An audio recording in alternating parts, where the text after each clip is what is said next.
ನಿಮ್ಮ ಮನೆ ಬಾಗಿಲಿಗೆ ನ್ಯೂಸ್ 18 ಕನ್ನಡ ಬಂದಿದೆ. ನಿಮ್ಮ ಸಮಸ್ಯೆಗಳಿಗೆ ಧ್ವನಿಯಾಗಲು, ನಿಮ್ಮ ಸಮಸ್ಯೆಗಳನ್ನು ಕೇಳಲು, ಆಡಳಿತ ನಡೆಸುವವರ ಗಮನವನ್ನು ನಿಮ್ಮತ್ತ ಸೆಳೆಯಲು, ನಿಮ್ಮ ಸಮಸ್ಯೆಗಳಿಗೆ ಪರಿಹಾರವನ್ನು ಹುಡುಕಲು, ಆ ಮೂಲಕ ನಿಮ್ಮೂರಲ್ಲಾಗಬೇಕಾದ ಬದಲಾವಣೆಯನ್ನು, ಅಭಿವೃದ್ಧಿಯನ್ನು, ಸಮಸ್ಯೆಗಳಿಗೆ ಪರಿಹಾರವನ್ನು ಖಾತ್ರಿಪಡಿಸೋದಕ್ಕೆ ನಾವು ಬಂದಿದ್ದೇವೆ.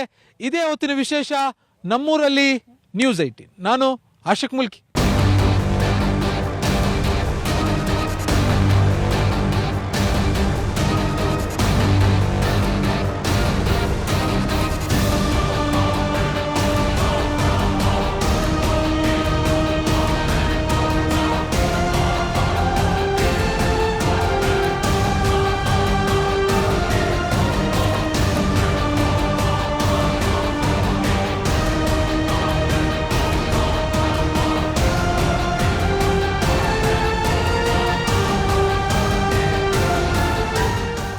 ಇವತ್ತಿನ ನಮ್ಮೂರಲ್ಲಿ ನ್ಯೂಸ್ 18 ವಿಶೇಷ ಕಾರ್ಯಕ್ರಮದಲ್ಲಿ ನಾವು ಬೆಳಗಾವಿ ಜಿಲ್ಲೆಯ ಕಿತ್ತೂರು ವಿಧಾನಸಭಾ ಕ್ಷೇತ್ರದ ವ್ಯಾಪ್ತಿಗೆ ಬರುವಂಥ ನೇಸರ್ಗಿ ಅನ್ನುವಂಥ ಒಂದು ಗ್ರಾಮದಲ್ಲಿದ್ದೀವಿ. ಈ ಗ್ರಾಮ ಮತ್ತು ಈ ಗ್ರಾಮಕ್ಕೆ ಅಂಟ್ಕೊಂಡಂತೆ ಇರುವಂಥ ಸಾಕಷ್ಟು ಗ್ರಾಮಗಳಲ್ಲಿ ಸೋಯಾಬೀನ್ ಬೆಳೆ ಸಂಪೂರ್ಣವಾಗಿ ನಾಶ ಆಗಿರುವಂಥದ್ದು. ಇದರಿಂದಾಗಿ ಇಲ್ಲಿರುವಂಥ ರೈತರು ಸಂಕಷ್ಟಕ್ಕೆ ಸಿಲುಕಿದ್ದಾರೆ. 1.10 ಲಕ್ಷ ಹೆಕ್ಟೇರ್ನಲ್ಲಿ ಬೆಳೆದಂತಹ ಸೋಯಾಬೀನ್ ಬೆಳೆ ಇದೀಗ ಕೈಗೆ ಬರದೆ, ಬಾಯಿಗೆ ಬರದೆ ರೈತರು ಪರದಾಡ್ತಾ ಇರುವಂಥದ್ದು. ಹಾಗಿದ್ರೆ ಇವ್ರಿಗೆ ಆಗಿರುವಂಥ ನಷ್ಟಗಳೇನು, ಅನಾನುಕೂಲತೆ ಏನು ಅನ್ನೋದನ್ನು ಇಲ್ಲಿನ ರೈತರಿದ್ದಾರೆ, ಗ್ರಾಮಸ್ಥರಿದ್ದಾರೆ, ಮಾತಾಡ್ಸೋಣ. ಸರ್, ಒಂದಲ್ಲ ಎರಡಲ್ಲ 1.10 ಲಕ್ಷ ಹೆಕ್ಟೇರ್ ಸೋಯಾಬೀನ್ ಇದೀಗ ನಿಮ್ಮ ಕೈ ತಪ್ಪು ಹೋಗಿರುವಂಥದ್ದು. ಸೊ ಏನೆಲ್ಲ ಸಮಸ್ಯೆಗಳನ್ನು ಎದುರಿಸ್ತಾ ಇದ್ದೀರಿ? ಸರ್, ಇವತ್ತು ಸೋಯಾಬೀನ್ ಅಂದ್ರೆ ನಮ್ಮ ಈ ಬೈಲಹೊಂಗಲ ತಾಲೂಕಿನಲ್ಲಿ ಒಂದು ಕಮರ್ಷಿಯಲ್ ಕ್ರಾಪ್ ಅಂತೇಳಿ ನಾವೆಲ್ಲ ಇದನ್ನ ಒಂದು 30 ವರ್ಷದಿಂದ ನಾವು ಇಲ್ಲಿ ಸೋಯಾಬೀನ್ ಬೆಳ್ಕೊಂಡು ಬಂದೇವ್ರಿ. ಬಟ್ ಈ ವರ್ಷದಂತ ಆದಂಥ ನಮ್ಮ ಲಾಸ ಈಗ ನಾವು ಏನು ಸೋಯಾಬೀನ್ ಬಂದಾಗಿಂದ ಆಗಿಲ್ಲ. 30 ವರ್ಷದಾಗ ಈ ರೀತಿ ನಮಗೆ ಇಂಥ ಒಂದು ಲಾಸ್ ಕಂಡಿಲ್ಲ. ಯಾಕಂದ್ರೆ ಈ ವರ್ಷದ ಬಿತ್ತನೆ ಮಾಡುವಾಗಿಂದ ಸ್ಟಾರ್ಟ್ ಆಗಿದ್ದ ಇವತ್ತು ನೋಡ್ರಿ, ಇವತ್ತು ನಾವು ಕಟಾವ್ ಅಂತ ಇನ್ನೊಂದು 10-20 ದಿನಕ್ಕೆ ಕಟಾವ್ ಆಗ್ಬೇಕು ಸೋಯಾಬೀನ್. ಬಟ್ ಏನಾಗೈತೆ ಅಂದ್ರೆ ಕೀಟ, ಒಂದು ಕರಿತಲೆ ಕೀಟ ಅಂತೇಳಿ ಒಂದು ಬಂತು. ಅದರಿಂದಾಗಿ ಏನಾಗ್ಬಿಡ್ತು ಅಂತ ಸಂಪೂರ್ಣವಾಗಿ ಬೆಳೆ ಹುಟ್ಟುಕ ಒಂದು 15 ದಿನದಾಗನ ಸಂಪೂರ್ಣವಾಗಿ ನಾಶ ಆಗಿ ಹೋಯಿತು. ಮತ್ತು ಹೊಳ್ಳೆ ಕೆಲವು ಜನ ಏನು ಎಣ್ಣೆ ಸ್ಪ್ರೇ ಮಾಡಿದ್ರು, ಅವರು ಕೆಲವು ಜನ ಬಂದಂತಾದಾಗ ಈಗ ಏನಾಗೈತೆ ಅಂದ್ರೆ ಹೊಳ್ಳೆ ಬೆಂಕಿ ರೋಗ ಅಂತ ಬಿದ್ದೈತ್ರಿ. ಈಗ ಬೆಂಕಿ ರೋಗ ಬಿದ್ದು ಪೂರ್ತಿ ಎಲ್ಲ ಬೆಳೆ ಕಾಳು ಏನಾಗಿದೆ ಸಾಪಾಗಿ ಬಿಡದ್ರಿ, ಒಂದು ಜೀರಿಗೆ ಕಾಳುಗತಿ ಆಗಿಬಿಡ್ತೈತಿ. ಈಗ ಸಂಪೂರ್ಣವಾಗಿ ನಾಶ ಹೋಗಿಬಿಡ್ತೈತಿ. ಮುಂದೆ ಅದರೊಳಗನ ಈ ಮಳೆ ಒಂದು ಕಾಟ, ಜಿಟಿ ಮಳೆ ಕಾಟ. ಇವತ್ತು ರೈತ ಬಿತ್ತನೆ ಹಿಡ್ಕೊಂಡ ಇಲ್ಲಿವರೆಗೂ ಕನಿಷ್ಠ ಎಕರೆಗೆ ಒಂದು 30-35 ಸಾವಿರ ರೂಪಾಯಿ ಖರ್ಚು ಮಾಡ್ಯಾರ ರೀ. ಈಗ ನಾವು ಏನಂದ್ರೆ ಏನೋ ಒಂದು ಸ್ವಲ್ಪ ಆದಾಯ ಬರ್ತೈತಿ ನಮ್ಮ ಇದಕ್ಕಂತೇಳಿ ಲೆಕ್ಕಾಚಾರ ಹಾಕೊಂಡು ಕೂತಿದ್ವಿ. ಬಟ್ ಇವತ್ತು ಸಂಪೂರ್ಣ ಬೆಳೆ ನಾಶ ಆಗಿದ್ದರಿಂದ ಇವತ್ತು ನಮ್ಮ ರೈತರಿಗೆ ಏನು ಮಾಡೋಕ್ಕೆ ತೋರ್ಸಂಗೆ ಐತಿ. ಯಾಕಂದ್ರೆ ರೂಟ್ ಹೊಡಿಬೇಕಂದ್ರೆ ಇವತ್ತು ರೂಟ್ ಹೊಡ್ಯೋಕೆ ರೊಕ್ಕ ಕೊಡೋಕೆ ದುಡ್ಡಿಲ್ಲ. ಹೀಗಾಗಿ ಹಿಂಗೆ ಕುರಿಗಳು ಕೆಲವು ಕಡೆ ಕುರಿಗಳು ಮೇಯಿಸುವಂಥ ಕೆಲಸ ಮಾಡುತ್ತೀವಿ. ಅದಕ್ಕಾಗಿ ನಾವು ಸರ್ಕಾರಕ್ಕೆ ಕೇಳೋದಿಷ್ಟೇ, ಕನಿಷ್ಠ ಇವತ್ತು ನಮ್ಮ ರೈತರಿಗೆ ಎಕರೆಗೆ ಒಂದು 50,000 ರೂಪಾಯಿ ಆದರೂ ನೀವು ಪರಿಹಾರ ಕೊಡ್ಬೇಕಂತೇಳಿ ನಮ್ದೆಲ್ಲರದು ಹಕ್ಕು ಒತ್ತಾಯ ಇದೆ. ಸರ್, ಯಾವ ಥರದ್ದು ಸಮಸ್ಯೆಗಳು ಸರ್? ಬೆಳೆ ಕೈಗೆ ಬಂದಿತ್ತು, ಬಾಯಿಗೆ ಬಂದಿಲ್ಲ. ಸರ್, ಈಗ ನೋಡಿ, ಮುಂಗಾರು ಬೆಳೆ ಅಂತಂದರೆ ಆರ್ಥಿಕವಾಗಿ ನಮಗೆ ರೊಕ್ಕ ಕೊಡುವಂಥ ಪೀಕ್ ಯಾವುದಪ್ಪ ಅಂತಂದ್ರೆ ಸೋಯಾಬೀನ್. ಯಾಕಂದ್ರೆ ನಮ್ಮ ರೈತರಿಗೆ ರೊಕ್ಕವನ್ನು ಕೊಟ್ಟ ಹಿಂಗಾರನ್ನು ಬೆಳಿಲಿಕ್ಕೆ ಮತ್ತೆ ಸಪೋರ್ಟ್ ಮಾಡ್ತಕ್ಕಂಥ ಬೆಳೆ ಯಾವುದಪ್ಪ ಅಂತಂದ್ರೆ ಅದು ಸೋಯಾಬೀನ್ ಸರ್. ಅಂಥ ಬೆಳೆಯೇ ನಮ್ಮ ರೈತರ ಬೆಳೆ ಇವತ್ತು ಹೋಗಿಬಿಟ್ಟಿದೆ. ಇದು ಯಾವುದಂತಂದರೆ ಒಂದೇದ್ದು ಬೀಜ ಕೊರತೆನೋ, ಏನು ಬೀಜದ ಸಮಸ್ಯೆನೋ, ಏನು ರಾಸಾಯನಿಕ ಗೊಬ್ಬರಗಳು ಹಾಗೂ ಸಿಂಪಡಣೆಗಳನ್ನು ಕೊಡ್ತಾರೆ. ಅದನ್ನು ನಾನು 3-4 ಸಾರಿ ಹಾಕಿ ಡಬಲ್ ಡೋಸ್, ಅವ್ರು 10 ml ಹೇಳಿದರೆ ನಾವು 20 ml ಹಾಕಿ ಹೊಡೆದ್ರೂ ಕೂಡ ಆ ಏನು ಕೀಟ ಸಾಯ್ತಾ ಇಲ್ಲ ಸರ್. ಅದು ಅಂದರೆ ಇದರ ಅರ್ಥ ಏನಂದರೆ ಸಂಪೂರ್ಣ ನಾಶ, ಪೂರ್ತಿ ತಳಕ್ಕೆ ಹತ್ಬಿಟ್ಟಿದ್ದೀವಿ ಸರ್. ಈಗ ಬೀಜನೂ ಕರೆಕ್ಟ್ ಆಗಿಲ್ಲ. ಬೀಜನೂ ಆ ಬೀಜ ಈ ಸಾರಿ ಕೊಟ್ಟಿರ್ತಕ್ಕಂಥ ಬೀಜ ಯಾವುದು ಸಂಸ್ಕರಣೆ ಆಗಿ ಬಂದಿಲ್ಲ ಸರ್. ಅದು ಯಾಕಂದರೆ ಹುಟ್ಟತಕ್ಕಂಥಲ್ಲೇ ಹುಟ್ಟುವಾಗನೇ ಅದು ಸಮಸ್ಯೆ ಸರ್. ಅದು ಅಂಥದ್ದನ್ನೇ ಹುಟ್ತಾನೇ ಅದು ಮತ್ತು ಕೀಟ, ಆಮೇಲೆ ಮಳೆ ಕಾಟ ಸರ್. ಇದು ಎಲ್ಲ ಕೂಡಿ ನಮ್ಮ ಇವತ್ತು ಆರ್ಥಿಕವಾಗಿ ಸದೃಢ ಆಗಬೇಕಾದಂಥ ಸ್ಥಿತಿಯೊಳಗೆ ನಾವು ಇವತ್ತೆಲ್ಲರೂ ದುರ್ಬಲರಾಗಿದ್ವಿ ಸರ್. ಸರಿ, ಆಲ್ರೆಡಿ ಈಗ ನಾವು ಒಂದು ಎಕರೆಗೆ ನಾವು ಇದನ್ನು ಬೀಜ ಗೊಬ್ಬರ ಮಾಡ್ಬೇಕಂದ್ರೆ ಬೇರೆ ತಲೆ ಸಾಲ ಅಂತ ತೊಗೊಂಬಂದು ಹಾಕಿದ್ವಿ. ಯಾಕಂದರೆ ಅದನ್ನು ಇದು ಬಂದು ಕೊಡಬೇಕು ಅನ್ನೋದು ನಮ್ಮ ಆಸೆ ಇರ್ತದೆ ಸರ್. ಅಂಥದ್ರಲ್ಲಿ ಇದೇ ಪೀಕ್ ನಮ್ಗೆ ಕೈಗೆ ಬರ್ದಿಲ್ಲ ಅಂದರೆ ನಮಗೆ ಸಾಲದ ಸಂಕಟ ಮತ್ತತ್ತೆ ಹೆಚ್ಚಿಗೆ ಹಾಕೊಂತ ಹೋಗ್ತೀವಿ. ಅದಕ್ಕಾಗಿ ಏನು ಮಾಡೋದು, ಸರ್ಕಾರಕ್ಕೆ ನಮ್ಮಲ್ಲಿ ಮನವಿ ಏನಂದರೆ ಆದಷ್ಟು ನೀವು ನಮಗೆ ಒಂದು ಬೆಂಬಲವನ್ನು ಬೆಲೆಯನ್ನು ಕೊಟ್ಟು ನಮ್ಮ ರೈತರನ್ನ ಕಾಪಾಡ್ರೆ ಅವ್ರು ನಾವು ತುಂಬ ಚಿರುಣಿ ಇರ್ತದೆ ಸರ್. ಒಂದ್ ಕಡೆ ಮಳೆ, ಇನ್ನೊಂದ್ ಕಡೆ ಸರಿಯಾದ ಗೊಬ್ಬರ ಸಿಕ್ಕಿಲ್ಲ ಸರ್. ಇನ್ನೊಂದ್ ಕಡೆಯಿಂದ ಬೀಜನೇ ಸರಿಯಾಗಿ ಸಂಸ್ಕರಣೆ ಮಾಡಿಲ್ಲ. ಈ ಸಲ ಏನಾಗಿಬಿಟ್ಟಿದೆ ಅಂದರೆ ಬೀಜ ಕೊಡುವಲ್ಲೇ ಬೀಜನ ಸರಿ ಇಲ್ಲ ಸರ್. ಗಿಡ ಬೆಳೆಯುತ್ತೆ ಬಟ್ ಅದ್ರಲ್ಲಿ ಬೆಳೆಯಲ್ಲ. ಬೆಳೆಯಲ್ಲ ಸರ್. ಅದರಲ್ಲಿ ಇದಾಗತ್ತಲ್ಲ ಸರ್, ಅದ್ರೊಳಗೆ ನಮಗೇನು ಕಾಯಿನೂ ಆಗ್ತಾ ಇಲ್ಲ, ಬರೀ ಗಿಡ ಬೆಳೆತಿದೆ ಸರ್. ಎಲ್ಲ ಬಚ್ ಆಗಬೇಕೇನಿದೆ ಅಥವಾ ಕಾಯಿ ಆದರೆ ನಮಗೆ ಲಾಭ, ಗಿಡ ತೊಗೊಂಡು ನಮಗೇನಾಗಬೇಕು ಸರ್. ಅದಕ್ಕಾಗಿ ಬೀಜದಲ್ಲಿ ಸ್ವಲ್ಪ ಕುಂದು ಕೊರತಿದೆ, ರಾಸಾಯನಿಕ ಗೊಬ್ಬರದಲ್ಲಿ ಕುಂದು ಕೊರತಿದೆ. ಅದಕ್ಕಾಗಿ ನಮಗೆ ಸರ್ಕಾರ ನಮಗೆ ಬೆಂಬಲ ಬೆಲೆ ಕೊಡ್ಬೇಕಂತ ಅವರಲ್ಲಿ ಕೇಳ್ಕೊತೀವಿ ನಾವು ಸರ್. ಇದು ಸೋಯಾಬೀನ್ ಅಂದ್ರೆ ಮೇಯ್ನ್ ಆಗಿ ಎಣ್ಣೆ ಎಣ್ಣೆಗೆ ಹೋಗುತ್ತೆ, ಮುಂದೆ ಬಿಸ್ಕಿಟು, ಆಮೇಲೆ ಚಾಕ್ಲೇಟು, ಇನ್ನು ಉಳಿದು ಭಯಂಕರ ಇದರಿಂದ ಇನ್ಕಮ್ ಇದೆ. ಆದ್ರೆ ನಮಗೆ ಮಾಡ್ತಾರೆ ರೀ. ಈಗ ನಮ್ಮ ಎಲ್ಲ ಇವರೆಲ್ಲ ಹೇಳಿದ್ರು ಸೋರಲ್ಲ. ಈಗ ನಾವೊಂದು ನಮ್ದೊಂದು ಏನಂದ್ರಿ ಬೆಳೆ ವಿಮಾ ಜಾರಿಗೆ ಆಗ್ಬೇಕ್ರಿ ನಮಗೆ ಪರ್ಫೆಕ್ಟ್. ಆಮೇಲೆ ನಮ್ಗೆ ರಾಜ್ಯ ಸರ್ಕಾರನು ಮುಂದೆ ಬರ್ಬೇಕು, ಕೇಂದ್ರ ಸರ್ಕಾರದವರು ನಮಗೆ ರೈತರಿಗೆ ಮುಂದೆ ಬಂದು ನಮಗೆ ನೆರವಾಗ್ಬೇಕು. ಅಂದರೆ ನಾವೇನಾರ ಈ ರೈತರಿಗೆ ಏನಾರ ಉಳಿತಾರೆ, ಇಲ್ಲಾಂದ್ರೆ ರೈತರು ಭಾಳ ಸಂಕಷ್ಟದಾಗ ತುಳಿತಾರೆ ರೀ ಆಲ್ರೆಡಿ. ಮತ್ತು ನಮ್ಮ ಇವರೆಲ್ಲ ಹೇಳಿದ್ರು ಬೆಳೆ ವಿಮಾ ಒಂದು ಪೂರೈ ವರ್ಷ ಜಾರಿಗೆ ಮಾಡಬೇಕು. ಯಾವ್ದು ಪರಿಸ್ಥಿತಿ ಇದಕ್ಕೆ ಪರಿಹಾರ ಕೊಡಬೇಕು, ಬೆಳೆ ವಿಮಾನೂ ಜಾರಿಗೆ ಮಾಡ್ಬೇಕು ರೀ. ಅಂದಾಗ ಏನೋ ಅವ್ರು ರೈತರು ಉಳಿತಾರೆ ರೀ. ಇಲ್ಲದ್ರೆ ಭಾಳ ಸಂಕಷ್ಟದಾಗ ಸ್ಥಿತಿ ಒಳಗದಾರ ಈಗ. ಅಧಿಕಾರಿಗಳು ಏನು ಬಂದು ಅಧಿಕಾರಿಗಳಿಗೆಲ್ಲ ಕಿಲೋಮೀಟರ್ ಈಗ ಹೇಳಿರಲ್ಲ. ಈಗ ಶಾಸಕರು ಅಧಿವೇಶನದಾಗ ಪ್ರಸ್ತಾವನೆ ಮಾಡಿದರು. ಆದ ಪ್ರಸ್ತಾವನೆ ಮಾಡಿದ್ರದ ಉಪಯೋಗ ಆಗೋಲ್ಲ. ರೈತರಿಗೆ ಬಂದ ಸಂಕಷ್ಟದಾಗ ಅವ್ರು ನೆರವು ನೀಡಿದ ದುಡ್ಡು ಬಂದಾಗನ ಅದು ಕಾರ್ಯರೂಪಕ್ಕೆ ಬಂದಂಗೆ. ಅಧಿವೇಶನದಾಗ ಮಾತಾಡಿ ಪರಿಹಾರ ಸಿಕ್ಕಿಲ್ಲ, ಇನ್ನೂ ಏನೂ ಆಗಿಲ್ಲ. ವರ್ಷಕ್ಕೆ ಒಂದು 3-4 ತಿಂಗಳು ಏನು ಮಳೆ ಇರುತ್ತೆ, ಅದು ಬೇರೆ ವಿಚಾರ. ಈ ಬೀಜದಲ್ಲೇ ಸಮಸ್ಯೆ ಇದೆ ಅನ್ನುವಂಥದ್ದು ಆರಂಭದಲ್ಲಿ ನಿಮಗೆ ಗೊತ್ತಾಗಿಲ್ವಾ? ಇಲ್ಲ ಸರ್, ಏನಕ್ಕೆ ಸರ್, ಇವು ಬೇರೆ ಬೇರೆ ರಾಜ್ಯದ ಕಂಪ್ನಿಗಳು ಇರ್ತಾವೆ. ಈಗ ಅವ್ರು ಸಪ್ಲೈ ಮಾಡ್ತಾರೆ, ಇದಾಗ್ತಿರ್ತದೆ ಸರ್. ಬಟ್ ಇನ್ನೊಂದೇನು ಬೀಜ ಅನ್ನೋಕ್ಕಿಂತ ಸರ್, ಬೀಜ ಏನು ಕೀಟನ್ನು ಈಗ ನಾವು ಕಂಡ ಪ್ರಕಾರ ಕೀಟ ಏನು ಸರ್, ಅದು ಕರಿತಲೆ ಕೀಟ ಅಂತೇಳಿ ಒಂದು ಕರಿತಲೆ ಕೀಟ ಅಂತೇಳಿ ಹೊಸವಾಗಿ ಈಗ ಮೊದಲು ಹತ್ತಿ ಒಳಗೆ ಬರ್ತಿತ್ತು, ಕಾಯಿ ಕೊರಕ ಅಂತ ಬರ್ತಿತ್ತು. ನಮ್ಮಲ್ಲಿ ಹತ್ತಿ ಮೇಲೆ ಹಾಕ್ತಿರಿ ಸರ್. 30 ವರ್ಷದ ಮುಂಚೆ ಹತ್ತಿ ಎಲ್ಲ ನಮ್ಮಲ್ಲಿ ಮೇಜರ್ ಕ್ರಾಪ್ ಸರ್, ಹತ್ತಿ ಶೇಂಗಾ ಹಾಕ್ತಿರ್ರಿ. ಈಗೇನಾಗೈತೆ ಅಂದ್ರೆ ಈಗ ಅದ್ರ ಸೋಯಾಬೀನ್ ಬಂದ್ಬಿಟ್ಟು ನಾವು ಅಂದ್ರೆ ಇದು ಭಾಳ ಎರಡು ಕ್ರಾಪ್ ಬರುತ್ತೆ ಅಂತ ಹೇಳಿ ಕ್ಯಾರಿ ಮಾಡಿದ್ವಿ ರೀ. ಕಮರ್ಷಿಯಲ್ ಕ್ರಾಪ್ ಲಾಭಕ್ಕಂತೇಳಿ ಇದಕ್ಕೆ ನಾವು ಎಲ್ಲರೂ ಪೂರ್ತಿ ಎಲ್ಲ ರೆಡಿ ಆಗಿಬಿಟ್ಟವಲ್ಲ. ಈ ವರ್ಷ ಏನಾಗೈತೆ ಸರ್, ಅದು ಕರಿತಲೆ ಹುಳ ವಿಪರೀತ ಬಂದ್ಬಿಡ ಸರ್.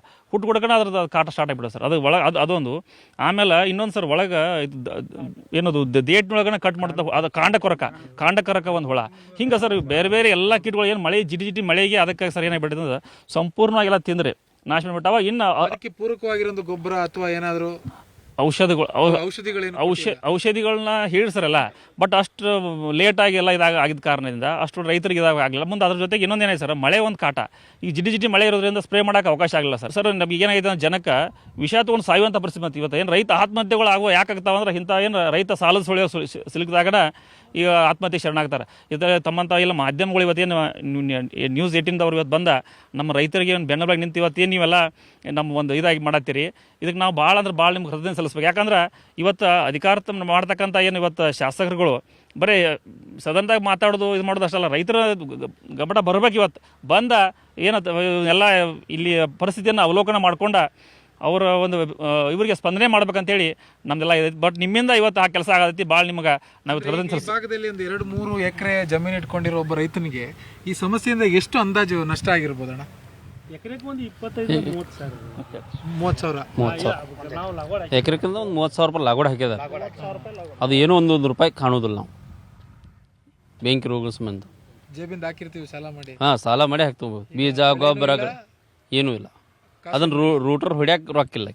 ಭಾಳ ಈಗ ಹಂಗಂದ್ರೆ ಈಗ ಮುಂದಕ್ಕೆ ಈ ಮುಂದಿನ ಬೆಳೆ ಬೆಳೆಯಕಂದ್ರೂ ಕಷ್ಟ ಆಗುತ್ತೆ. ಮತ್ತು ಬೆಳೆ ಮಾಡ್ಬೇಕಾದ್ರೆ 10-20 ಸಾವಿರ ಖರ್ಚು ಮಾಡ್ಬೇಕಲ್ರಿ ಈಗ. ಮತ್ತೆ ಎಕರೆಗೆ 23,000 ರೂಪಾಯಿ ಮಾಡಲೇಬೇಕು ಕಂಪಲ್ಸರಿ. ಹೊಳ್ಳಿ ಹೊಸ ಇದು ಮಾಡ್ಬೇಕಾದ್ರೆ ಮತ್ತು ಈಗ ಆಲ್ರೆಡಿ ಮತ್ತೆ ಎಲ್ಲ ಕಳ್ಕೊಂಡಾರ ಅಂದ್ರೆ ಇಲ್ಲಿ ಹಾಕಾಕ ಪ್ರಾಬ್ಲಮ್ ಆಗತ್ತೆ. ತೊಂದರೆ ಆಕೈತೆ ರೀ, ದುಡ್ಡು ಬೇಕಾರಲ್ಲ.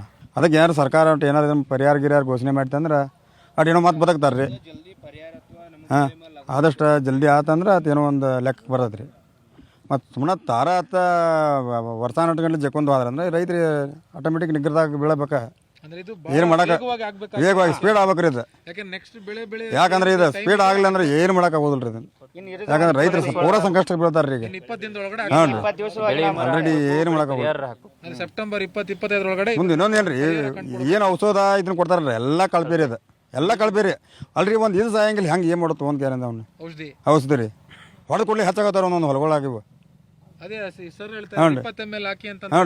40 ml ಹಾಕಿರೋ ಹೂ ಹುಳ ಇದು ಆಗ್ತಾರಲ್ರಿ, ಎಲ್ಲ ಕಳ್ಪೇರಿ. ಎಲ್ಲ ಏನು ಗೌರ್ಮೆಂಟ್ ಸಪ್ಲೈ ಮಾಡೋದು ಎಲ್ಲ ಕಳ್ಪೆ ಮಾಲ ರೀ ಅದು. ಅದು ಅಂಗಡಿಯವ್ರು ಮಾತ್ರ ಬಲ್ಲ ಬಿಟ್ಟು ರೊಕ್ಕ ಹಾಕೊಂಡು ಕೊಡೋರು ಕೊಟ್ಟು ತೊಂಬರೋದು, ಅದು ಏನು ಪ್ರಯೋಜನ ಬರೋಂಗಿಲ್ಲ. ಅದು ಒಂದು ಲಾಸರ್ ಈಗ ಸರ್. ಅದೇ ಈಗ ಕನಿಷ್ಠ ಒಂದು ಎಕರೆಗೆ ಒಂದು 50,000 ರೂಪಾಯಿನಾದ್ರೂ ಪರಿಹಾರ ಸಿಗಬೇಕು ಅನ್ನೋದು. ಹಾಂ ಸರ್, ನಮಗೆ ಪರಿಹಾರ ಆದಷ್ಟು ಜಲ್ದಿ ಈ ಸೆಪ್ಟೆಂಬರ್ ಮಂತ್ ತಿಂಗಳೊಳಗೆ ಬಂದರೆ ನಮಗೆ ರೈತರಿಗೆ ಹೆಲ್ಪ್ ಆಗುತ್ತೆ ಸರ್. ಯಾಕಂದ್ರೆ ರೀ ಈಗ ಅಲ್ದಲ್ಲಿ ನಾವು 30,000-40,000 ರೂಪಾಯಿ ಸಾಲ ಮಾಡಿ ಹಾಕಿದ್ದೇವೆ ರೀ. ಮುಂದಿನ ಬೆಳೆ ಲಾಗು ಆಗ್ಬೇಕಂದ್ರೆ ಸ್ವಲ್ಪ ನಮಗೆ ಈಗ ಗೋರ್ಮೆಂಟ್ ಅನುಕೂಲ ಮಾಡಿದ್ರೆ ಬೆಳೆ ವಿಮಾ ಪ್ಲಸ್ ಬೆಳೆ ಪರಿಹಾರ ಎರಡೂ ಲಾಗು ಆಗ್ಬೇಕು ಸರ್. ಯಾಕಂದ್ರೆ ಈಗೆಲ್ಲ ರೋಗ ಹೊಡೆದವ್ ರೀ, ಅವ ಮಾಲ ನಮಗೆ ಹೊಂಡಿಲ್ಲ, ಅವ ಇದ್ದಟ್ಟರೆ ನಮಗೆ ರೈತರಿಗೆ ಲಾಗು ಆಗ್ಬೇಕಂದ್ರೆ ಸರ್. ಬಟ್ ಈಗ ಅವ್ರು ಹೇಳಿದ ಹೈ ಡೋಸ್ ಬಿಟ್ಟು 2 ಡೋಸ್ ಇಲ್ಲ 3 ಸಲ 35-40,000 ರೂಪಾಯಿ ಎಣ್ಣೆ ಹಿಡಿದು ಸರ್ ಸಾಲ ಮಾಡಿರಿ. ಬಟ್ ಇದೆಲ್ಲ ಕ್ಲಿಯರ್ ಆಗಿದೆ ರೀ. ಬರೀ ಬೆಳೆ ವಿಮಾ ಬೆಳೆ ಪರಿಹಾರ ಆದಷ್ಟು ಜಲ್ದಿ ಈ 20-25 ದಿವಸ ಒಳಗೆ ಕ್ಲಿಯರ್ ಆಗ್ಬೇಕು ಸರ್. ಅಂದ್ರೆ ರೈತ ನಮಗೆ ಮುಂದೆ ಬರ್ತಾನೆ. ಇಲ್ದರ ನಾವು ಡಿಲೇ ಮಾಡಂಗೂ ಇಲ್ಲ, ಡಿಲೇ ಮಾಡಂಗಿಲ್ಲ ಸರ್. ಯಾಕಂದ್ರೆ ತೊಂದರೆ ಒಳಗೆ ರೈತ ಭಾಳ ಸಿಲ್ಕಿದ್ದಾನೆ. ಬೆಳೆ ಬೆಳೆದಕ್ಕೆ ಸಮಸ್ಯೆ. ಹಾಂ, ಸಮಸ್ಯೆನೇ ರೀ. ಅಂದ್ರೆ ಎಲ್ಲ ಸಾಲ ಕೊಡೋರು ಸಾಲ ಕೊಡಲು ಸರ್ ನಮಗೆ. ನಿಮ್ಮನ್ನ ಬಂದು ಮಾತಾಡ್ಸೇ ಇಲ್ವಲ್ಲ, ಇನ್ನು 20 ದಿನದಲ್ಲಿ ಬಂದು ಮಾಡ್ತಾರೆ ನನ್ನೆಲ್ಲ. ಹಾಂ, ಅಲ್ಲ ಅಷ್ಟೊಂದು ತೊಂದರೆ. ಅವ್ರ ಸರ್ಕಾರ ಈ ರಾಜ್ಯದ ಮುಖ್ಯಮಂತ್ರಿ ಹಾಗೂ ಕೇಂದ್ರ ಇವು ಸಚಿವರ ಕಡೆ ಪ್ಲಸ್ ಕೃಷಿ ಸಚಿವರ ಕಡೆ ನಾವು ಭಿಕ್ಷೆ ಬೇಡ್ತಾ ಇಲ್ಲ ಸರ್. ನಮಗೆ ಮೋಸ ಮಾಡಿದ್ದಾರೆ ಸರ್. ಅವರ ಕಳಪೆ ಬೀಜ ಹಾಗೂ ಕಳಪೆ ಔಷಧ ಹಾಕಿ ನಮಗೆ ಮೋಸ ಮಾಡಿದ್ದಾರೆ. ಮೋಸಕ್ಕಾಗಿ ಪರಿಹಾರ ಕೇಳ್ತಾ ಇದ್ದಾರೆ ಸರ್. ನಾವು ಇಲ್ಲಿ ಅವ್ರ ಕಡೆ ಭಿಕ್ಷೆ ಆಗಲಿ ಇದನ್ನಾಗಲಿ ರೈತರು ನಾವು ಬೇಡ್ತಲ್ಲ. ಯಾವತ್ತು ನಾವು ರೈತರ ಇದಲ್ಲ, ಯಾವತ್ತು 1 ರೂಪಾಯಿ ಯಾರ ಕಡೆನೂ ಭಿಕ್ಷೆ ಬಿಡಿಲ್ಲ. ನಾವು ದುಡಿದು ತಿನ್ನೋರು, ದುಡಿದು ಹಾಕೋರು ರೈತರು. ಮತ್ತು ನಮಗೆ ಈ ಥರ ಮೋಸ ಆದರೆ ನಾವು ಯಾರ ಕಡೆ ಕೇಳೋಣ? ಕೇಂದ್ರ ಸಚಿವರು ಹಾಗೂ ರಾಜ್ಯ ಸಚಿವರು ಏನು ಮಾಡ್ತಾ ಇದ್ದಾರೆ ಸರ್ ಇವರು? ಹಾಂ, ನಮ್ಮ ಬೈಲಹೊಂಗಲ ಶಾಸಕರು ಅಲ್ಲಿ ವಿಧಾನಸೌಧದಲ್ಲಿ ಮಾತಾಡಿದ್ರು. ಅದ್ರ ಮುಂದಿನ ಇದೇನು ಸರ್ ಫಲಿತಾಂಶ? ಅದ್ರ ಬಗ್ಗೆ ಮಾತಾಡ್ಬೇಕಲ್ಲ. ಇದಕ್ಕೆ ಪರಿಹಾರ ಸಿಕ್ಕರೆ ನಮ್ಮ ಜನ ಇಲ್ಲಿ ಬದುಕ್ತಾರೋ, ಇಲ್ಲ ಅಂತಂದ್ರೆ ನಮ್ಮ ಸುಸೈಡ್ ಪ್ರತಿಯೊಬ್ಬರು ಸಚಿವರಾಗಲಿ ಮುಖ್ಯಮಂತ್ರಿ ಆಗಲಿ ಅದು ಇವರಾಗಲಿ ಅವರೇ ಕಾರಣ ಸರ್. ಪ್ರತಿಯೊಬ್ಬರು ಸುಸೈಡ್ಗೆ ಅವರೇ ಕಾರಣ. 1,000 ರೂಪಾಯಿ ಈಗ ಹೌದು, ರಾಜ್ಯಪಾಲರಿಗೂ ರಾಷ್ಟ್ರಪತಿಗೆ ನಾವು ಪತ್ರ ಬರಿತೇವೆ ಸರ್. ನಮ್ಮ ಆತ್ಮಹತ್ಯೆಗೆ ನಾವು ಲೆಟರ್ ಬರಿತೇವೆ ಸರ್. ಹಾಂ, ದಯಾಮರಣಕ್ಕೆ. ಅದಕ್ಕೆ ಅವ್ರು ಅಪ್ರೂವಲ್ ಕೊಡ್ತಾರೆ, ಕೊಡಲೇಬೇಕು. ಇಲ್ಲ ಅಂತಂದ್ರೆ ನಮಗೆ ಬೆಳೆ ಪರಿಹಾರ ಕೊಡ್ಬೇಕು ಸರ್. ಇದುವರೆಗೂ ನಿಮ್ಮ ಅಧಿಕಾರಿಗಳೇನು ಬಂದು ನಿಮ್ಮನ್ನು ಮಾತಾಡ್ಸೋ? ಅಲ್ಲ, ಅಧಿಕಾರಿಗಳು ಬಂದು ಮಾತಾಡ್ಸೋದಾಯ್ತು ಸರ್. ಮುಂದಿನ ಪ್ರೊಸೀಜರ್ ಏನು? ನಮ್ಗೆ 20 ದಿವಸದಾಗ ನಮ್ಗೆ ಇದು ಬೆಳೆ ಇದಾಯ್ತು ಸರ್. ಮುಂದಿನ ಪರಿಹಾರ ಬೇಕಲ್ಲ ಸರ್. ಅವಾಗ ಈಗ ರೇಟ್ ಎಷ್ಟಿದೆ ಸೋಯಾ? 4,600 ಇದೆ. ಬಟ್ ಅದು ಪರಿಹಾರ ಬೇಕಲ್ಲ ಸರ್ ನಮಗೆ. ಹಾಂ, ಪ್ರತಿ ಎಕರೆಗಿಂತ ಇಷ್ಟು ಪರಿಹಾರ ಕೊಟ್ಟರೆ ನಾವು ಮುಂದಿನ ನಮ್ಮ ಜೀವನ ನೋಡ್ಕೋತೀವಿ. ಅವ್ರ ಕಡೆ ನಾವು ಭಿಕ್ಷೆ ಅಂತ ಬಿಡ್ತಲ್ಲ, ನಮ್ಗೆ ಪರಿಹಾರ ಸಿಕ್ಕ ಸಾಕು. ಇಲ್ಲ ಅಂದರೆ ನಮ್ಮ ದಯಾಮರಣಕ್ಕೆ ಅವರೇ ಕಾರಣ. ನಾವು ಲೆಟರ್ ಕಳಿಸೋ ಪ್ರತಿಯೊಬ್ಬರು ಅದಕ್ಕೆ ಅವರು ಅಪ್ರೂವಲ್ ಕೊಡಬೇಕು. ರಾಷ್ಟ್ರಪತಿ ಹಾಗೂ ರಾಜ್ಯಪಾಲರು ಅಪ್ರೂವಲ್ ಕೊಡ್ಬೇಕು ಸರ್. ಇಷ್ಟೇ ಸರ್. ಅದು ಭಾಳ ಈಗ ಈ ಸಲ ಈ ಕಡೆ ಮಳೆ ಎಲ್ಲ ಭಾಳ ಚೆನ್ನಾಗಿ ಬಂದಿದೆಯಾ? ಮಳೆ ಜಾಸ್ತಿ ಆಗೈತೆ ರೀ. ಮಳೆ ಜಾಸ್ತಿ ಆಗಿ ಕೂಡ ಬೆಳೆ ಎಲ್ಲ ಫೇಲ್ ಆಗಿ ಹೋಗ್ಬಿಡ್ತೀವಿ. ಬೆಳಿಗ್ಗೆದ್ರೆ ಹೊಟ್ಟೆಗೆ ಊಟ ಮಾಡ್ತೀವೋ ಗೊತ್ತಿಲ್ಲ, ನಾವು ಬಂದ್ಬಿಡ್ತೀವಿ. ಬೆಳೆ ಹೆಂಗಿದೆ, ಹೂ ಬಿಟ್ಟಿದೆಯೋ ಚಿಗುರಿದೆಯೋ ಅಂತ ನೋಡಕ್ ಬಂದ್ಬಿಡ್ತೀವಿ. ಈಗ ಎಲ್ಲ ಆದ್ಮೇಲೆ ಕೈಗೆ ಬಂತು ಬಾಯಿಗೆ ಬಂದಿಲ್ಲ, ಕೈಗೆ ಬಂತು ಬಾಯಿಗೆ ಬರಲಿಲ್ಲ, ಭಾಳ ನೋವಾಗುತ್ತೆ. ಹೌದೌದು. ಯಾರ ಹತ್ರ ಹೇಳೋದು? ನಾವು ಏನು ಮಾಡ್ಬೇಕು ರೈತರು? ರೈತರು ಏನು ಮಾಡೋದೈತ್ರಿ, ಇದ್ದದ್ದು ಊಟ ಮಾಡಿದ್ರೆ ಇಲ್ಲತ್ತಿ ಸಾಲ ಮಾಡ್ಕೊಂಡು ತಿನ್ನೋದು. ಮತ್ತು ಯಾಕಂದ್ರೆ ಬ್ಯಾಂಕ್ನಂತೂ ಸಾಲ ಕೊಡೋದಿಲ್ಲ ರೀ. ಬೆಳೆ ಎಲ್ಲ ಫೇಲ್ ಆಯ್ತು ಬೆಳೆಸಾಲ ಅಂತೇಳಿ ಕೊಡ್ತಿದ್ದಾರೆ ಅವರು. ಈಗ ಅವರು ಬೆಳೆಸಾಲ ಕೊಡೋದಿಲ್ಲ ರೀ. ಅವಾಗ ಏನು ಮಾಡೋದು ರೈತರು? ನಗ್ತಾ ಇದ್ರಿ, ಬಟ್ ಭಾಳ ನೋವಾಗ್ತಿದೆ. ಹೌದು ರೀ. ಈಗ ನೀವು ಸೋಯಾ ಬೆಳೆದ್ರೆ ಎಲ್ಲಿಗೆ ತಗೊಂಡು ಹೋಗ್ತೀರಿ? ನಾವು ಸರ್ ಬೈಲೊಂಗಲ್ ಕಳಿಸ್ತಿದ್ವಿ ರೀ. ಬೈಲೊಂಗಲಕ್ಕೆ ತಗೊಂಡು ಹೋಗ್ತೀರಿ. ಈ ಸಲ ಹೆಂಗೆ ತಗೊಂಡು ಹೋಗಕ್ಕಾಗತ್ತೆ? ಈ ಸಲ ಎಲ್ಲಿ ಅದು 1 ರೂಪಾಯಿ ಬೆಳೆಯಿಲ್ಲ ರೀ ಹೊಲ್ದಾಗ. ಈಗ ತಾಳಿಗೆ ಹಾಕಿಸ್ತದೆ, ನಮ್ಮ ಕಡೆ ರೊಕ್ಕ ಇಲ್ಲ ರೀ. ಈಗ ಅದಕ್ಕಾದ್ರೂ ಸಾಲ ಮಾಡಿ ಕಳಿಸೋದ್ರಿ. ಈಗ ಮಧ್ಯದಲ್ಲಿ ಇದೀರಿ, ಆ ಕಡೆ ಬೆಳೆನೂ ಇಲ್ಲ, ಈ ಕಡೆ ಇದು ತೆಗಿಯಕ್ಕೂ ಕಾಸು ಕೊಡ್ಬೇಕು. ಕ್ಯಾಶ್ ಎಲ್ಲಕ್ಕೂ ಕಾಸು ಕೊಡ್ಬೇಕ್ರಿ. ಮುಂದೆ ಸಾಲ ಅಂಕ ಯಾರು ಕೊಡ್ದಾಕ ತಯಾರಿಲ್ರಿ. ಈ ವರ್ಷ ಇಲ್ಲಿ ಹೊಲಗಳು ಬಿದ್ದು ಅನ್ನೋದ್ರಿ. ಈಗ ಅದ ಪರಿಸ್ಥಿತಿ ಬಂದೈತೆ ರೀ ನಮಗೆ. ಸಾಲ ಬೇಡ, ಘನತೆಯಿಂದ ಬದುಕ್ತಿವಿ ಅಂದ್ರೂ ಬಿಡಲ್ಲ. ಇದಕ್ಕೆ ಬಿಡಾಕ್ತಾರ. ನಾವು ಬದುಕೋ ಜೊತೆ ಎಲ್ಲರನ್ನ ಬದುಕಿಸ್ತೀವಿ. ಈಗ ನಮ್ಮ ಕುಟುಂಬ, ನಮ್ಮ ಮಕ್ಕಳು, ನಮ್ಮ ಹೆಂಡ್ರು ಇವ್ರನ್ನ ನೋಡ್ಕೊಳಕ್ಕೆ ನಮ್ಗೆ ಆಗೋಲ್ಲ. ಆಗೋತ್ರಿ ಸರ್. ನಮಗೆ ಬದುಕಾಕಿದಿಲ್ಲ ನೋಡ್ರಿ ಸರ್. ಅದಕ್ಕಾಗಿ ನೀವು ದಯವಿಟ್ಟು ಮೀಡಿಯಾದವ್ರ ಗೌರ್ಮೆಂಟ್ ಕಟ್ಟಿ ನೀವು ಎಚ್ಚರಿಕೆ ಕೊಡ್ರಿ. ಇಷ್ಟೇ ನಾವು ಬೇಡ್ಕೊಡು ನೋಡ್ರಿ ನಿಮ್ಮ ತಾತ. ಈ ಸಲ ಎಲ್ಲ ಹಿಂಗೆ ಆಗೋಯ್ತಲ್ಲ? ಎಲ್ಲ ಬಾದಾಗಿತ್ತು ಸರ್. ಏನು ಮಾಡೋಕೆ ಬರ್ದಂಗೆ ಆಗೈತಿ. ಈಗ ಎಲ್ಲ ಬೆಳೆ ನಾಶ ಆತ. ಮತ್ತು ಈಗ ನನ್ನ ಸಂಶಯ ರೀ, ಔಷಧಾಗನ ಬೀಜ ಈ ಹುಳಿದ ಬೀಜ ತಯಾರಾಕೈತಿ ನೋಡತನ್ನ. ಯಾಕಂದ್ರೆ ಹೊಡಿತೇವ ಸರ್, ಹೊಡಿತೇವ ಎಲ್ಲ ಸಾಯ್ತೈತೆ, ಹಿಂಬಾಲಿನ ಆಕೈತಿ. ಇದು ಏನು ಇದ್ರಿ ಇದು? ಅವ್ರು ಹೇಳೋದು ಕರೆಕ್ಟ್ ಇದೆ. ಜ್ವರ ಬಂದಿದೆ, ನಾವು ಔಷಧಿ ತಗೊಂತೀವಿ, ಜ್ವರ ಕಡಿಮೆ ಆಗ್ಬೇಕು. ಇದು ಜ್ವರ ಜಾಸ್ತಿ ಆಗ್ಬಿಟ್ರೆ ಈ ಜ್ವರ ಇದು ಸತ್ ಹೋಗೈತೆ, ಮತ್ತೆ ಹೆಚ್ಚಾಕೈತಿ. ಈಗ ನಾವು ಹೆಂಗೆ ಚಾ ಕುಡ್ದಾಗ ಕಣ್ಣು ತೆಗಿತೇವು ಆ ಟೈಪ್ ಭೂಮಿಗೇನು ಆಗೈತಿ. ಸ್ವಲ್ಪ ಗೌರ್ಮೆಂಟ್ ಅದವರು ನಮ್ಗೆ ಹೆಂಗೆ ಮಾಡಿ ಸಹಾಯ ಮಾಡಿ ಅದನ್ನೊಂದಿಟ್ಟು ದಯಮಾಡಿ ಈ ಫ್ಯಾಕ್ಟ್ರಿ ಅವ್ರಿಗೆ ಒಂದಿಟ್ಟು. ಹೇಳೋದು ಶಾಸಕರು ಸಿಗಲ್ಲ, ಅಧಿಕಾರಿಗಳು ಬರಲ್ಲ, ಸರ್ಕಾರದವ್ರು ಸಿಗಲ್ಲ, ನಾವ್ ಏನ್ ಮತ್ತೆ ಈಗ ನೀವೇ ಹೇಳ್ಬೇಕು. ನಮ್ಗೆ ನಾವು ಇದ್ದ ಪರಿಸ್ಥಿತಿ ನಿಮ್ಮ ಮುಂದೆ ಹೇಳಿದ್ವು, ನೀವು ಕೇಳಕ್ ಬಂದಿರಲಿಲ್ಲ. ಈಗ ನಮ್ಮನ್ನ ಹೆಂಗಪ್ಪ ನಿಮ್ಮ ಪರಿಸ್ಥಿತಿ ಅಂತ ಹೇಳಿ ಮತ್ತೆ ನಿಮ್ಮ ಮುಂದೆ ಹೇಳ್ದೆ ನಾ ಯಾರ ಮುಂದೆ ಹೇಳ್ಬೇಕು? ಹೇಳ್ರಿ ಸರ್. ಇದು ಹಿಂಗೆ ಮುಂದುವರೆದ್ರೆ ಭಾಳ ಕಷ್ಟ ಹಿಂಗೆ ಮುಂದುವರೆ ಕಷ್ಟ ಅಲ್ಲ, ಭೂಮಿ ಎಲ್ಲ ಬಡ ಇದು ಬಿದ್ದ ಎಲ್ಲ ಬಾದಾಗಿ ಬರುದು, ದೇಶ ಬಿಟ್ಟು ಹೋಗುದು, ಇದ್ರ ಸಾಯುದು. ರೈತ ಬದುಕ್ಬೇಕಲ್ರಿ, ಬದುಕ್ರೆ ಇದಾಗೋದಿಲ್ಲ. ಹೊಳ್ಳೆ ಇವ್ರು ರೈತ ಬೆನ್ನಲ್ಲಿ ಬಂತಾರ್ರಿ, ಬೆನ್ನ ಮುರಿದ ಮೇಲೆ ಅವೇನು ಬದುಕಬೇಕಾಗೈತ್ರಿ? ಹೊಳ್ಳೆ ನಡಿಯಕ್ಕಾಗಲ್ಲ. ಎದ್ ನಡಿಬೇಕಂದ್ರೆ ಶಕ್ತಿ ಬೇಕಲ್ರಿ. ಈಗ 15ರಿಂದ 20 ಸಾವಿರ ರೂಪಾಯಿ ಒಂದು ಎಕರೆಕ ಇದ್ರ ಮಾಡಿದವ್ರು ನಾವೀಗ ಖರ್ಚು ರೀ. ಮತ್ತೆ ಇನ್ನ ಕಿತ್ತುಗ್ಯಾಕ ಬೇಕ್ರಿ ಸರ್, ಮಿಷನ್ ಹೊಡ್ಯಾಕ ಬೇಕು. ಹೊಳ್ಳೆ ಇನ್ನೊಬ್ಬ ಕುಂಟಿ ಕರೆದ್ರೆ ಯಾರು ಬರಂಗಿಲ್ಲ, ರೊಕ್ಕ ಕೊಡ್ಬೇಕು ಅವ್ರಿಗೆ. ನಾವು ಬಾಡಿಗೆ ಕೊಡದಿಲ್ಲ ಅಂದ್ರೆ ಯಾರು ಬರಂಗಿಲ್ಲ ರೀ. ಮತ್ತು ಇನ್ನು ಮುಂದೆ ಬಿಳಿಜೋಳ ಕಡ್ಲಿ ಬಿತ್ತಾಕ ನಮಗೆ ಅನುಕೂಲ ಬೇಕಲ್ಲ. ಮತ್ತು ರೈತರ ಸರ್ಕಾರ ಪ್ರತಿಯೊಂದನ್ನು ಈ ಅಧಿಕಾರಿಗಳು ಬಂದ್ರಿ, ಬಂದರು ಚೆಕ್ ಮಾಡ್ರು ಹೋದ್ರು. ಹೊಳ್ಳಿ ಏನಾದ್ರ ಬಗ್ಗೆ ರೆಸ್ಪಾನ್ಸ್ ಇಲ್ಲ ಯಾರು ಯಾವ ಅಧಿಕಾರಿಗಳು ಬಂದಿಲ್ಲರಿ. ಬಂದರು ಮೊನ್ನೆ ನಮ್ಮ ಹೊಲನ ಈಗ ಕೇಳ್ದು ಹೋಗಿದ್ದೇನೆ ರೀ, ಬಂದು ನೋಡ್ರು ಹೋದ್ರು, ಮುಗೀತ್ರಿ. ಮುಂದೆ ಅದ್ರ ಬಗ್ಗೆ ಏನಾರ ಬೇಕ್ರಲ್ಲ, ಅದಕ್ಕೆ ಅವ್ರು ಏನು ಆ್ಯಕ್ಷನ್ ತಗೋತಾರೆ ನಿಮ್ಮ ಮುಖಾಂತರ. ಸದನದಲ್ಲೆಲ್ಲ ಮಾತಾಡಿದಾರಂತೆ, ಮಾತಾಡಿ ಪ್ರಯೋಜನ ಇಲ್ಲ. ಅಲ್ಲಿ ನಾವು ನಿಮ್ಮ ಜೋಡಿ ಮಾತಾಡೋದಲ್ರಿ ಸರ್, ಇದನ್ನ ಮಾತಾಡೋದು ಸದನದಾಗ್ರಿ, ಬೇರೆ ಏನೈತಿ ಹೇಳ್ರಿ. ನಾವು ಇದನ್ನ ಮಾತಾಡೋದು ಒಟ್ಟರು ಸಂಕಟದವ್ರೆ ಒಳಗೆ ತೋರಿಸ್ಕೊಡೋಂಥ ಪರಿಸ್ಥಿತಿ ಬಂದೈತ್ರಿ. ಪಾಪಿಲ್ ಇದ್ದಾರೆ ಎಲ್ಲರೂ ಅಲ್ಲಿ. ಈಗ ಕರೆಕ್ಟ್ ಆಗಿದ್ರೆ ಎಲ್ಲ ಎತ್ತೋ ಟೈಮ್ ಇದು. ಹೌದು, ಚಲೋ ಇಟ್ಟೋದಕ್ಕೆ ಎಲ್ಲ ಹೊಡಿತಿದ್ದು, ಕಾಳು ಮಾಡ್ತಿದ್ದು ಈ ಹಬ್ಬಕ್ಕನಕ. ಆದ್ರೆ ಈ ವರ್ಷ ಇನ್ನೂ ಇಲ್ಲ ಇದು ಪೀಕ ಬಂದಿಲ್ಲ, ಏನು ಒಯ್ದು ಮಾರ್ಕೆಟ್ಗೆ. ಅಂದ್ರೆ ನೀವು ಈ ಕಡೆಯವರು ಸೋಯಾಬೀನಲ್ಲೇ ಕಾಸು ನೋಡ್ಬೇಕು. ಹೌದು, ಅದ್ರ ಮೇಲೆ ಇಲ್ಲ ರೊಕ್ಕ ಇಲ್ಲ. ಇಲ್ಲ ಅಂದ್ರೆ ಊರ್ಲಿ ಹಾಕೊಂಡ ಬಿಡುದು. ತಾತ ಹೆಂಗೆ ಬೆಳೆ ನಾವು ಮಾತಾಡ್ಕೊಂಡ ಆಯ್ತು. ಈಗ ಈ ವರ್ಷ ಮಳೆ ಚೆನ್ನಾಗಿ ಬಂದಿದೆಯಾ? ಮಳೆ ಆಗೈತೆ ರೀ, ಬೆಳೆ ನನ್ಗೆ ಬಂದಿಲ್ಲ, ಬೆಳೆ ಬಂದಿಲ್ಲ. ಬೆಳೆ ಬಂದಿಲ್ಲ. ಈಗ ಈ ಬಿತ್ತಿರೋ ಬೀಜದಲ್ಲಿ ಗಿಡ ಮಾತ್ರ ಬೆಳಿತೈತೆ, ಅದ್ರಲ್ಲಿ ಕಾಯಿನೇ ಬಿಡ್ತಾ ಇಲ್ಲ. ಕಾಯಿನ ಎಲ್ಲ ಇಲ್ಲಿ ಹೋಗಿದ್ದು ನೋಡುದು, ಹುಳಕ್ಕಾಗಿದಾವ. ಯಾಕಂಗೆ? ಹುಳ ತಿಂದವ್ರಿ. ಅದೇನೋ ಕರಿತಲೆ ಕೀಟ ಅಂತೆ ತಿನ್ಬಿಟ್ಟೈತೆ. ಅದು ಬರೀ ಗಿಡ ತಿಂದಿಲ್ಲ, ನಮ್ಮ ಬದುಕನ್ನು ತಿಂದ್ಬಿಟ್ಟೈತೆ. ತಿಂದಂತೂ ಅರ್ಧ ಹೋಗೈತ್ರಿ. ಬದುಕ ತಿಂದತ್ರ ಸರ್ ಬಹಳ ಕಷ್ಟ ಸರ್. ಕಷ್ಟ ಕೊಡೋರು ಇಲ್ಲ, ಇಸ್ಕೊಳ್ಳೋಕ್ಕೂ ಆಗಲ್ಲ. ಎಷ್ಟಂತ ಕೇಳ್ಯಾರ ಸರ್, ನಿಮ್ಮಿಂತೆಲ್ಲ ಬಂದು ಕೇರಿ ಎಷ್ಟು ಕೊಡ್ತಾರೆ ನೀವು ಸರ್? ಈಗ ಒಮ್ಮೆ ಕೊಡ್ತಾರೆ, 2 ಸಲ ಕೊಡೋರು, ಹೊಳ್ಳಿ ಕೊಟ್ರೆ ನೀವು ಕೊಡಾರಲ್ಲ ನಮಗೆ.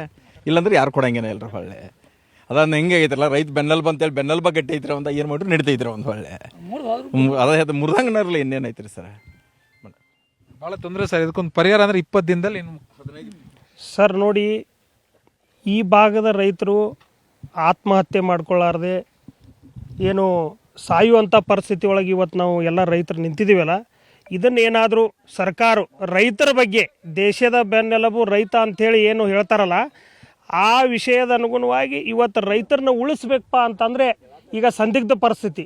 ಇಂಥ ಪರಿಸ್ಥಿತಿ ಒಳಗಡೆ ತಕ್ಷಣ ಬೆಳೆ ಪರಿಹಾರನ ಮತ್ತು ಬೆಳೆ ವಿಮೆಯನ್ನು ತಕ್ಷಣ ಜಾರಿ ಮಾಡಿದರೆ ನಮಗೇನೋ ಒಂದು ಸ್ವಲ್ಪ ಒಂದು ಎದ್ದು ನಿಂತ್ಕೊಳ್ಳೋಕ್ಕೆ ಒಂದು ತಾಕತ್ತು ಬಂದಂಗೆ ಆಗುತ್ತೆ.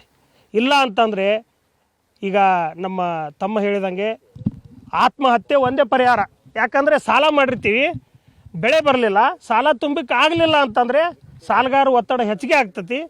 ಮನೆ ಬಾಗಿಲಿಗೆ ಬರೋ ಹೊತ್ತಿಗೆ ಮನೆ ಬಾಗಿಲು ಹಾಕೋದು, ವಿಷ ತಗೊಳ್ಳೋದು, ಒಳಗಡೆ ಸತ್ತು ಬಿಡೋದು, ಅಷ್ಟೇ ಹಾದಿ, ಮತ್ತೆ ಬಿಟ್ಟರೆ ಏನಿಲ್ಲ. ಅವಮಾನ ಸಹಿಸಲಾಕೆ ಆಗಲ್ಲ ರೈತರಿಗೆ. ಯಾಕಂದರೆ ದುಡಿದು ಇವತ್ತು ಶ್ರಮಪಟ್ಟು ಬೆವರನಿ ಸುರಿಸಿ ಇವತ್ತು ದುಡಿದು ತಿನ್ನುವಂತಹವರು ರೈತ ಅಣ್ಣ ತಮ್ಮಂದಿರು. ಅಂಥ ರೈತ ಅಣ್ಣ ತಮ್ಮಂದ್ರೇ ಇಡೀ ದೇಶಕ್ಕೇ ಅನ್ನ ಹಾಕುವಂಥ ರೈತ ಇವತ್ತು ಸಾಯುವಂಥ ಪರಿಸ್ಥಿತಿ ಒಳಗಡೆ ಬಂದು ನಿಂತಿದ್ದಾನಪ್ಪ ಅಂತಂದರೆ ಇವತ್ತು ಸರ್ಕಾರಗಳು ತಕ್ಷಣ ಚಿಂತೆ ಮಾಡೋದು ಬಿಟ್ಟು ಇಮಿಡಿಯೇಟಾಗಿ ನಮಗೆ ಪರಿಹಾರನ ಕೊಟ್ಟರೆ. ಬಂದು ನೋಡಿದ್ರ ಭೇಟಿ ಸರ್, ಉಸ್ತುವಾರಿ ಸಚಿವರು ಇಲ್ಲಿ ಒಂದು ದಿವಸನೂ ಬಂದು ವೀಕ್ಷಣೆ ಮಾಡಿಲ್ಲ, ಈ ಸೋಯಾಬೀನ್ ಬೆಳೆದನ್ನು ನೋಡಿಲ್ಲ.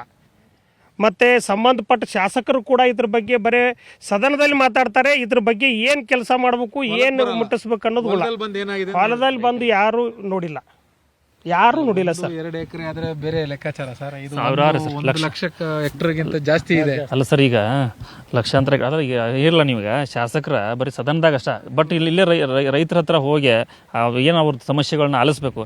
ಆಲಿಸ್ಕ್ಯಾರ ಏನಂತ ನಮ್ಗೆ ಏನು ಆಗೋದೈತಿ ಇವತ್ತು. ಯಾಕಂದ್ರೆ ರೈತ ಒಬ್ಬ ಇರಂಗಿಲ್ಲ, ರೈತನ ಜೊತೆ ಅವ್ನ ಮಕ್ಕಳು, ಅವ್ರ ಕುಟುಂಬ ಎಲ್ಲ ಇರ್ತೈತೆ ರೀ.